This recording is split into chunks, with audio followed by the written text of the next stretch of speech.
Hare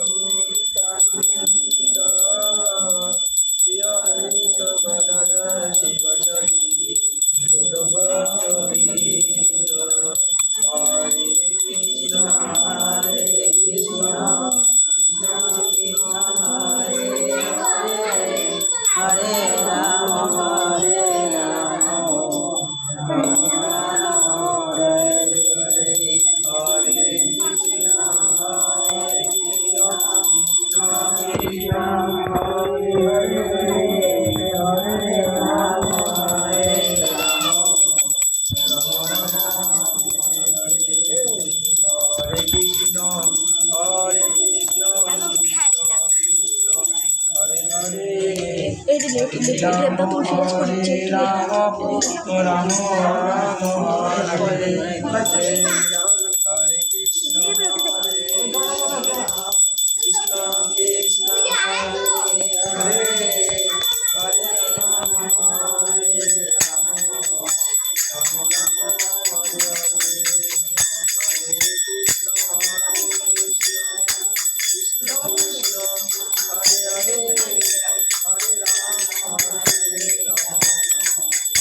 যজ্ঞাত কর্ম অন্যত্র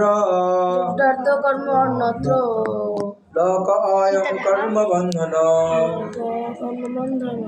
তদর্থ কর্ম কয়ন্তয়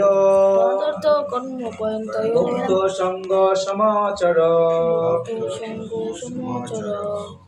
বিষ্ণু প্রীতি সম্পাদন করার জন্য কেবল কর্তব্য কর্ম করা উচিত, তা না হলে কর্ম জড়জগতের বন্ধনের কারণ। এবং ভগবানের সন্তুষ্টির জন্য কেবল তুমি তোমার কর্তব্য অনুষ্ঠান করো এবং এভাবেই তুমি সর্বদা বন্ধন থেকে মুক্ত হতে পারবে। জগৎগুরু প্রভুপাদ কি জয়, গুরু মহারাজ কি জয়, অন্তর্বর্তী বৈষ্ণববৃন্দ কি জয়।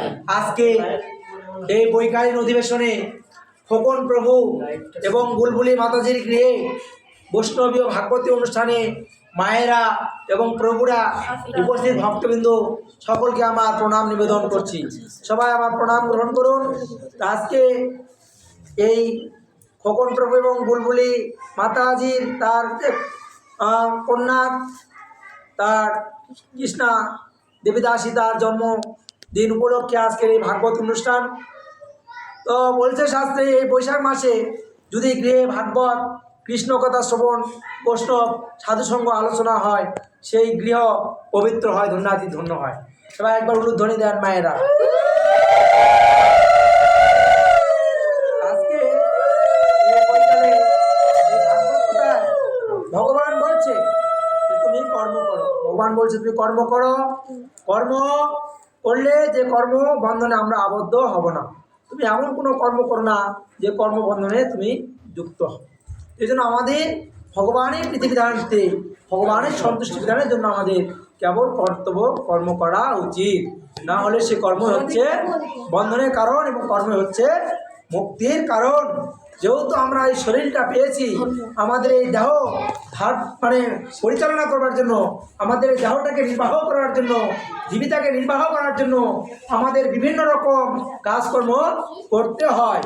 আমরা কেউ কর্ম না করে থাকতে পারি না। তাই এই জগতে একমাত্র কর্মই হচ্ছে বন্ধনের কারণ, আর কর্মই হচ্ছে মুক্তির কারণ। তাই ভক্তগণ আসুন এই শ্রীমদ্ ভগবদ গীতা আজকে এই বৈকালের অধিবেশনে এখানে খুব গুরুত্বপূর্ণ একটা আলোচনা, যে জগতে আমাদের কি করতে হবে আর কেন আমরা ভগবানের ভক্ত হব, কেন আমরা ভজন করব, এটা কিন্তু আমাদের খুব জানা প্রয়োজন। বিশেষ করে এই কলিযুগে সবচেয়ে বড় অভাব কৃষ্ণ ভক্তির অভাব, কৃষ্ণ ভক্তের অভাব। আজকে দেখুন এখানে ভাগবত গীতা আলোচনা হচ্ছে, আর ওইখানে ভক্তবিন্দু দেখেন ওইখানে লোকজন মানে জনজাগতিক দিকে তারা অনেকেই আসতে চায় না। যারা কৃষ্ণ বহির্মুখ, এই জগতের অধিকাংশ লোক তারা কৃষ্ণ বিমুখ, তারা ভগবানের কথা শুনতে চায় না, ভগবানের প্রতি তাদের নাম গুণ আসক্তি নেই। যারা সত্য গুণ দৃষ্টি তারা ভগবানকে ভালোবাসে, ভগবানের নাম গুণ শ্রবণ করতে পছন্দ করে। এই যে মাথা কথা বলছি, এখন উনি চলে আসছে কলকাতায় ধরেছে, আপনি কলকাতায় চলে আসছে, প্রভুরা চলে আসছে কেন? যাদের কৃষ্ণ কথা যাদের হৃদয়ে বাজে, যাদের অন্তরে কর্ণে পৌঁছে, সে ঘরে থাকতে পারে।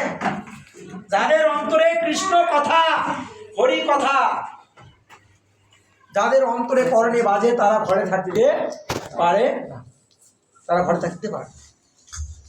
তাই শাস্ত্রে বলছে বহু জীব এ জগতে আসবে যাবে, বহু জীব, কিন্তু সকল জীব মুক্ত হতে পারবে না। সকল জীব মুক্ত হতে পারবে? সকল জীব মুক্ত হতে পারবে, কারণ তারা পূর্বজন্মে সেই স্বীকৃতি করে আসে নাই। পূর্ব জন্মে যদি যোগাযোগ না থাকে বাবা, এই জগতে যোগাযোগ ভালো হবে। আপনার আগের জন্মে ভগবানের সঙ্গে যদি আপনার সম্পর্কটা ভালো না থাকে, এই জন্য আপনার ভগবানের সঙ্গে যোগাযোগটা ভালো হবে। তাই আমাদেরকে ভগবানের সঙ্গে যোগাযোগ রক্ষা করতে হবে, ভগবানের সঙ্গে সম্বন্ধ স্থাপন করতে হবে, ভগবানকে প্রেম ভালোবাসা নিবেদন করতে হবে। প্রেম ভালোবাসা ভগবানকে আমরা নিবেদন করলে ভগবানকে আমাদেরকেও প্রেম ভালোবাসা নিবেদন করবে। বুঝা গেল? হয়তো আমার আলোচনা যদিও আপনাদের ব্যথিত করছে, কিন্তু আমি যে কথাগুলো বলি এই শাস্ত্রের কথাই বলি, গ্রন্থের কথাই আমি আলোচনা করছি। হ্যাঁ, শাস্ত্র গ্রন্থের কথায় আলোচনা করছি। গীতা, ভাগবত, রামায়ণ এগুলো গ্রন্থ, নিত্য পাঠ্যবস্তু, এগুলো আমাদের শ্রবণ করতে হবে। আমরা প্রতিদিন কত জনজাগতিক আজে বাজে আন কথা শ্রবণ করছি, করে আমরা আমাদের হৃদয়টাকে উল্লসিত করছি। একমাত্র শ্রবণের মাধ্যমে আমরা হৃদয়টাকে পবিত্র করতে পারি, অন্য কোনোভাবে হয় না। হ্যাঁ, হৃদয়টা প্রসন্ন হবে কখন? যখন আপনি ভক্ত সঙ্গ করবেন, সাধু সঙ্গ করবেন, কৃষ্ণ ভক্তের মুখ থেকে হরিকথা শ্রবণ করবেন, তখন আপনার হৃদয়ে প্রসন্ন হবে, মন স্থির হবে, চিত্ত চঞ্চলতা থাকবে না, মনে প্রশান্তি আসবে, মন তখন ভক্তিপথে ধাবিত হবে। আর সাধু সঙ্গ করলে কি হয় আপনারা অনেকেই জানেন না। সাধু সঙ্গ করলে কি হয়? এই সাধুসঙ্গের ফল অত্যন্ত গুরুত্বপূর্ণ, এবং সাধুসঙ্গের মাহাত্ম্য শাস্ত্রে বলা আছে। সাধুসঙ্গ করলে আমাদের 3টা ফল হয় বাবা। কয়টা ফল হয়? 3টা। সাধুসঙ্গ করলে 3টা ফল হয়। 1 নম্বর বৈষ্ণবের পদধূলি, নিতাই গৌর প্রেমানন্দে হরি বল। এই পদধূলি হাজার হাজার টাকা খরচ করলে আপনারা পাবেন না। এখানে যদি একজন শুদ্ধ ভক্ত থাকে, তার চরণ ধুলি যদি আপনার মস্তকে স্পর্শ হয়, আপনার দেহ সোনা হয়ে যাবে, চিন্ময় হয়ে যাবে। ঠিক বলছি? তাহলে ভক্ত সঙ্গ করলে কি হয়? ভক্তের চরণ ধুলি পাওয়া যায়। ভক্তের এই গৃহে আজকে ভক্তবৃন্দ আসছে, এই গৃহে ভক্তবৃন্দ আসছে, বৈষ্ণব যে গৃহে যায় সেই গৃহ ধন্যতে ধন্য হয়ে যায়, সেই গৃহ তীর্থ পরিণত হয়, সেই গৃহ ব্রজধামে পরিণত হয়। ভগবান কোথায় থাকে? যেখানে বৃন্দাজি থাকে, যেখানে ভক্ত সাধুগুরু বৈষ্ণবের আগমন হয়, সেই জায়গাটায় বন্ধ করছে না, সেই জায়গাটায় বৃন্দাবন ধামে পরিণত হয়। আজকে এই গৃহ পবিত্র হয়ে গেল। এই বৈশাখ মাসে একটা বৈষ্ণব সেবা আমরা দিতে পারি না, আমরা বড় বড় কথা বলি। এই পাড়া তো আরো অনেক ভক্ত আছে, কয়েকজন ভক্ত একদিন ডেকে বললো, বাবা আজকে আমার গৃহে আসলে একটু বৈষ্ণব সেবা কত ধরি নেন। তাই আজকে প্রভুর গৃহে তার সৌভাগ্য হয়েছে, পূর্বজন্মে কোটি কোটি স্বীকৃতি ছিল বিধায় আজকে এই ব্রহ্মচারীরা তার গৃহে এসে ভাগবত কথা শ্রবণ করছে। বসেন। তাই এইভাবে আজকে এই সাধু সঙ্গ করলে কি হয়? তাহলে সাধু সঙ্গ করলে বৈষ্ণবের চরণ ধুলি পাওয়া যায়। এই চরণ ধুলি আমাদের একমাত্র সম্পদ। আর কি পাওয়া যায়? ভক্ত পদধূত জল। এই বাড়িতে আসলাম, বৈষ্ণবের উচিত ছিল ভক্তদের পদধূত করার জল দেওয়া, তারপরে ধূপকাঠি প্রদীপ দিয়ে আরতি করে ফুলের মালা দিয়ে বরণ করে বৈষ্ণব ঘরে নিয়ে আসতে হয়। কিছু মনে করেন, এর নিয়ম নিয়ম। যখন কেন বলছি, যখন মহাভারতে দেখবেন ভগবান যুধিষ্ঠির, ভগবান কৃষ্ণ যুধিষ্ঠির যখন রাষ্ট্র যজ্ঞ করলেন, সবাই সব দায়িত্ব নিল। কেউ রান্নার দায়িত্ব নিল, কেউ খাওয়ানোর দায়িত্ব নিল, কেউ পাতা ফেলার দায়িত্ব নিল, কেউ অতিথি আগমনের দায়িত্ব নিল। আর ভগবান কৃষ্ণ আমার কেবল ভক্তের চরণ ধোয়ার দায়িত্ব নিলেন। হরি বল। ভগবান কি করলেন, কেবল ভক্তের পাও ধোয়ার দায়িত্ব নিছে বাবা। তাহলে তিনি সারা বিশ্ব ব্রহ্মাণ্ডের মালিক, তিনি কিনা পাও ধোয়ার দায়িত্ব নিলেন, চরণ ধোয়ার দায়িত্ব। তাহলে ভক্ত সঙ্গ করলে কি পাওয়া যায়? চরণ ধুলি পাওয়া যায়। কি পাওয়া যায়? কি পাওয়া যায়? আর কি পাওয়া যায়? ভক্ত পদধূত জল। আর কি পাওয়া যায়? ভক্তের উচ্ছিষ্ট পাওয়া যায়।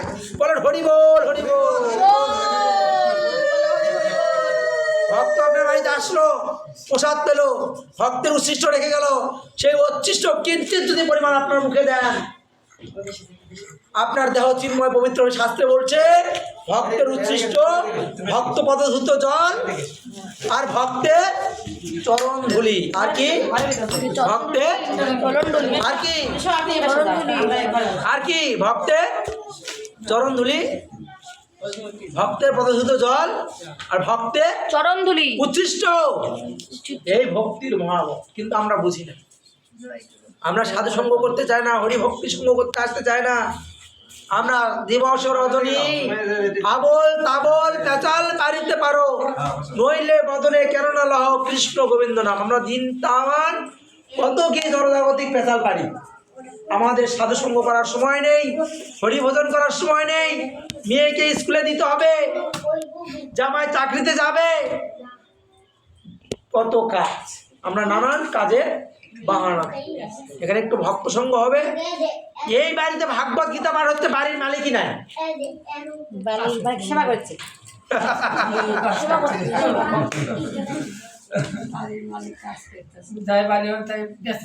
এই যে বিষয়, যাই হোক ওনারা করছে প্রতিদিন, আমি শুনছি সাধে হচ্ছে ভালো। প্রতিদিন এই বৈশাখ মাস অনেক পুণ্যের মাস। বৈশাখ মাসে যদি কেউ এক বিন্দু জল দান করে, কোনো সত্য বৈষ্ণবদের, সেই জল দানের ফলে সে অনন্ত কোটি কাল ব্রহ্মাণ্ড ভেদ করে সেই ভগবানের ধামে বসবাস করে। বলে হরি বল, হরি বল। শাস্ত্রে বলছে কার্তিক মাস, কার্তিক মাসে ভগবানকে দীপ দান করলে শত শত কোটি গুণ ফল লাভ হয়। মাঘ মাস, মাঘ মাসে যদি প্রাতঃ স্নান করেন, সকালে উঠে স্নান করলেন, সকালে খুব ভোরে বাবা, মাঘ মাসে, মাঘ মাসে ভোরে স্নান করলে শত শত পুণ্য অর্জন হয়, ভগবানের প্রতি প্রেম অনুরাগ জন্ম।